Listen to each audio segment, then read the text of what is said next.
Welcome to the Fixed Wireless Access Show, hosted by Benjamin Tansky. This is the world's #1 fixed wireless podcast. We talk about connectivity, all methods of connectivity.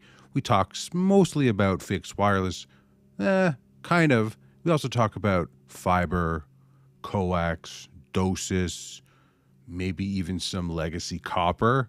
I know some people made a small fortune selling copper way back when. Maybe they still do.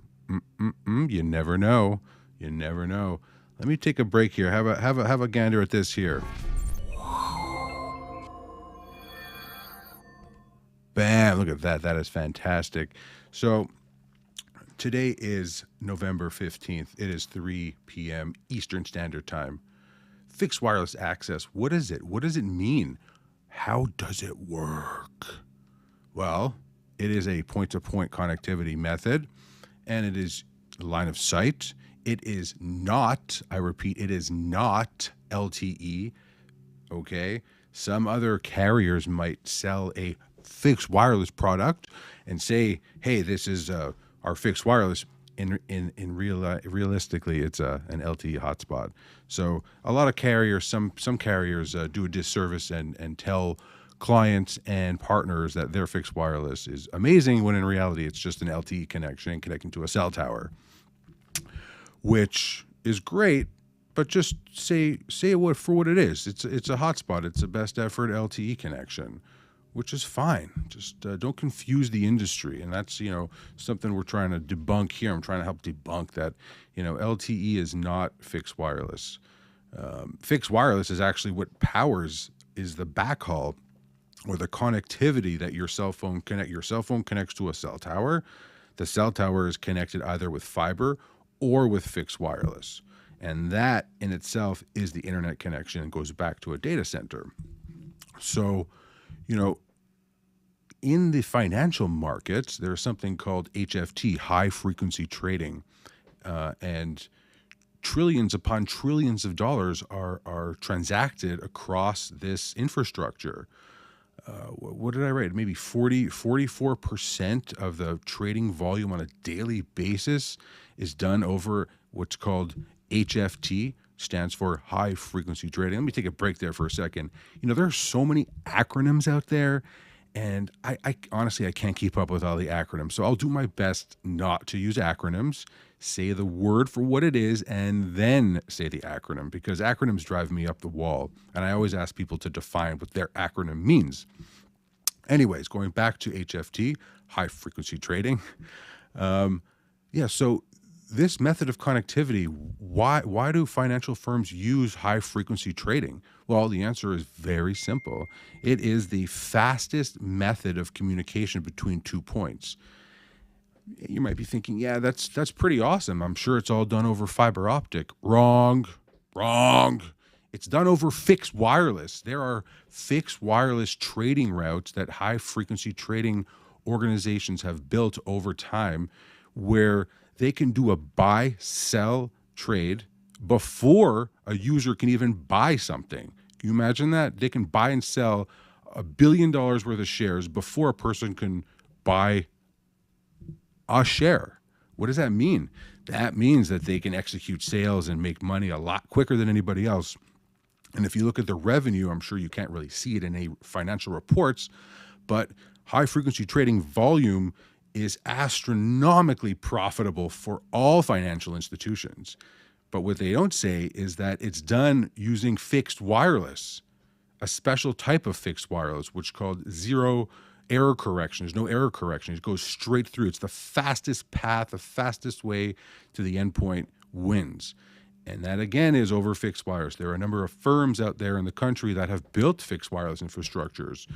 We can have another show talking about specifically those organizations, such as McKay Brothers. That's a fantastic organization.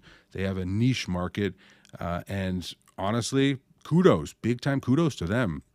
They bought a company out in Australia, which is, considered one of the leading manufacturers of RF equipment, called EM Clarity. Wow, EM Clarity. They do projects for the Australian military. They're really similar to what DARPA is. They make the hardware for them in the U.S., but This organization in Australia has the capability to do 40 gigabit transfer rates over fixed wireless, millimeter wave, which is insane. Insane. But again, just want to debunk the thought. Maybe some people are listening saying, hey, fiber is the be all and end all. Oh, by all means, fiber is fantastic. The glass is amazing. But there's a reason why Google Fiber stopped building out fiber to the homes.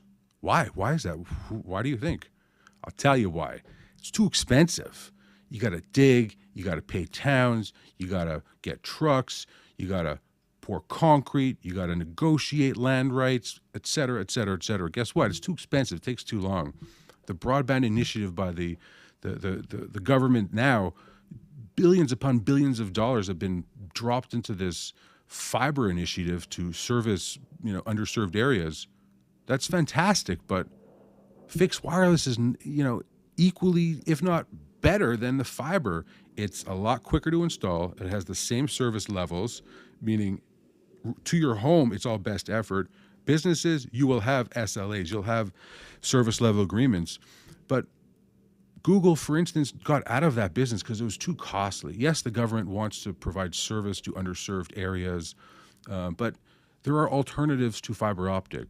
It's great that our politicians now realize connectivity to the home is instrumental in bringing the United States up to snuff with other countries. Without connectivity, everyone here today, what are you going to do if you don't have internet access? What do you do at work? Are you going to write something on a piece of paper? I don't think so. You're probably just going to try and figure out what to do for the next few hours until the internet's back up. Imagine if you had to rely on a satellite connection every day for work. Latency. Is it cloudy? Is it not cloudy? Is it snowing? Who needs that? Anyways, fixed wireless is tried, tested, and proven. Did you know that Nikola Tesla invented fixed wireless? Nikola Tesla. Got that? Over 120 years ago. Unbelievable. The Tesla Tower is in Shoreham, New York. Unfortunately, it was decommissioned. They needed a medal for the war, but JP Morgan funded Nikola Tesla with seed money to try and do wireless power transmissions. The effect was he found RF, radio frequency, point-to-point connectivity, and that's where we are today. Just want to give a shout out to all my peeps out there doing the grind, getting services installed. I appreciate everything you do. You keep rocking. You all know who you are. All right? Now, without further ado, take a short break from our sponsor.